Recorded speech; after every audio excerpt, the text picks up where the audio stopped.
dañ ko dooreek nguurug Sénégal ak xeex gi nga xam ne jógte nañ ko ngir xeex insuffisance rénale di jàngoroy roño yi donc ñoom ñii di nguurug Sénégal am nañ ci engagement goo xamante ni nag pour une meilleure prise en charge ci lu ni mel ci dernier conseil des ministres bi le président de la République Bassirou Diomaye Faye daal dinay fësal volonté bi nga xam ne am na ko ngir daal di def li nga xam ne moom moo di prise en charge bu insuffisance rénale une priorité nationale fii ci mim réew conscient aussi des difficultés yi nga xamante ni ñoom patients yi ñu ngi koy jànkonteel waaye tam ci l'accès aussi inégal bi nga xam ne am na ci séance de dialyse yi nga xamante ni ak coût élevé bi ci nekk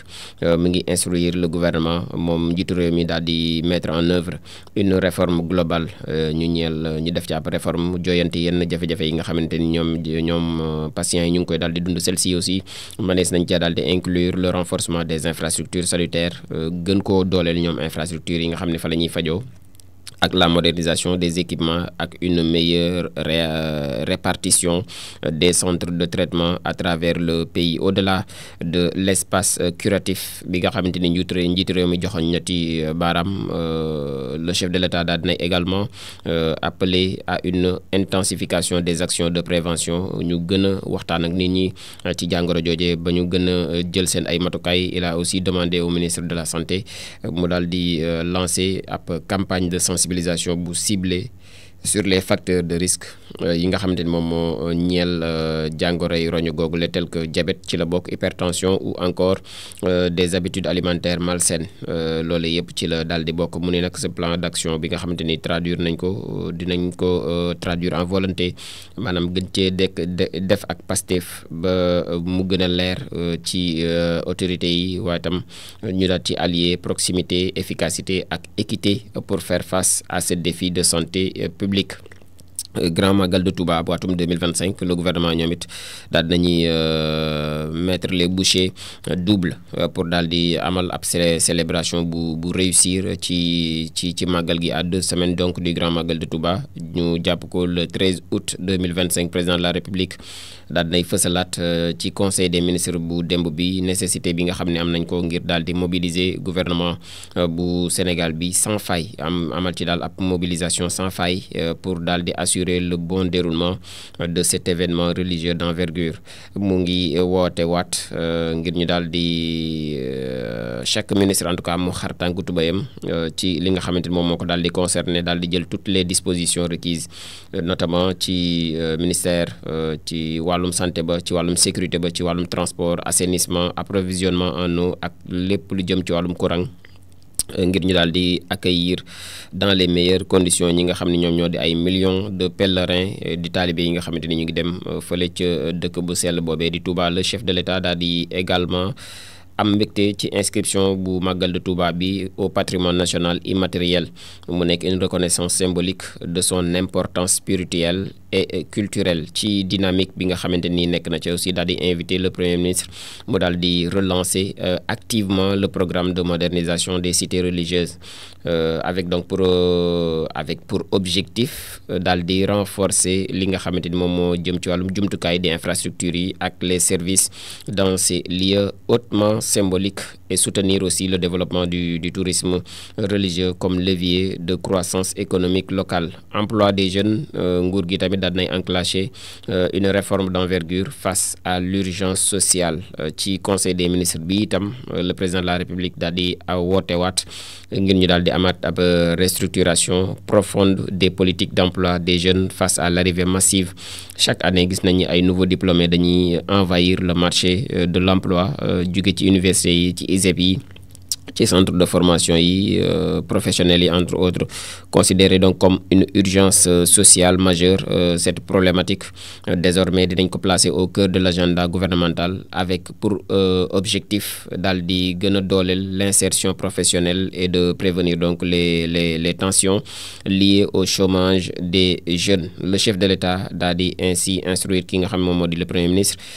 donc ak les ministres concernés ñu daal di accélérer la mise en œuvre des recommandations yi nga xam moom moo tukkee ci 4e conférence sociale bi parmi les priorités yi nga xamante ni moom moo ca daal di juddoo mooy la refonte des dispositifs de formation ni ñu xool ni ñuy def ba gën koo daal di dooleel waaye tam encadrement ak financement de l'entrepreneuriat bokk na ci li nga xam moo di adoption rapide de la nouvelle politique nationale de l'emploi. Cette réforme donc dafay viser daal di adapter l'offre d'emploi aux réalités économiques actuelles, tout en garantissant aux jeunes des opportunités durables porteuses de stabilité et de croissance. Grève bi nga xam ni moom moo nekk ci justice bi, SYTJUST ak UNTJ ñu ngi dénoncer donc la dépression et di woote waat à la mobilisation ci entente bi nga xam moom moo dox ci diggante ñaari syndicats yooyu. ñu ngi lancé en tout cas un mot d'ordre de grève bu 48 heures bu yees les 31 et le 1er août muy tey ak ëllëg ci atum 2025 bi pour daal di bañ lépp li nga xam ne moom moo jëm ci wàllum li ñuy considérer comme des violations flagrantes des droits syndicaux. Jàpp nañ daal dañoo jalgati ak yelleefu syndicaux yi ñoom ñi nga xamante ni ñoom ñoo di SYTJUST ak UNTJ. ñoom les syndicats donc di pointer du doigt ñi nga xamante ni mooy le mutisme du gouvernement. Jàpp nañ daal gouvernement bi dafa tëj gémmiñam ci li nga xamante ni moom la ñuy dund, waaye itam di ne am na ay réquisitions yoo xam dañ ko jugé abusives ainsi que les suspensions illégales ci wàllum salaire yi ñu ajandi seen salaire te loolu teguwul ci yoon. Et autres mesures yoo xam ni ay mesures d'intimidation la, dafay viser les travailleurs de la justice mobilisés. Les responsables en tout cas syndicaux ñu ngi dénoncer une volonté de répression déguisée bi nga xamante ni ñu ngi réaffirmer leur attachement au dialogue social ci waxtaan gi nga xamante ni moom jàpp nañu engagé woon nañ ci, waaye itam dignité professionnelle ak la défense de l'état de droit. ñu ngi woowaat bu baax a baax tous les agents du secteur judiciaire ngir ñu daal di wuy ji le mouvement pour daal di défendre les acquis, préserver aussi les libertés syndicales, ba noppi daal di def bloc pour daal di bañ li nga xamante ni moom moo di dérive autoritaire yi, maanaam di jëfandikoo rek ci poste bi la yàlla may da ca def lu la neex qu'ils attribuent donc au pouvoir en place. Donc ñoom waa justice gile Afrobasket féminin 2025 gayndey Sénégal yi dominé nañu Rwanda ba noppi di défier la Côte d'Ivoire en quart de finale. Kon daal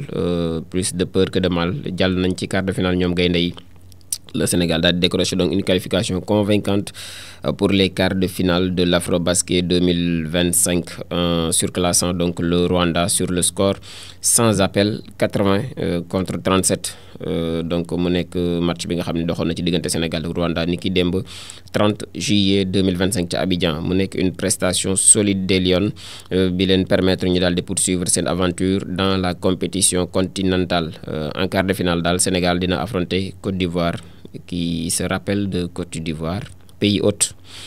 comme en Coupe d'Afrique des Nations. Ce jeudi à 18h lay daal di doon au Palais des Sports de Treichville. Donc les autres affiches yi nga xamante ni moom la ñuy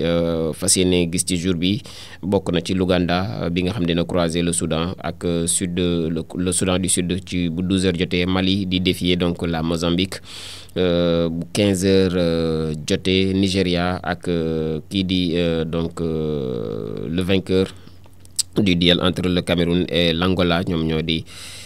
daal di fas yéene laale ci quart de finale googu lii daal globalement moom moo tënk tey actualité bi. Bàkk bi bu ko defee ñu enchaîner li nga xam ne moom moo gën a fës tey ci yéen kay.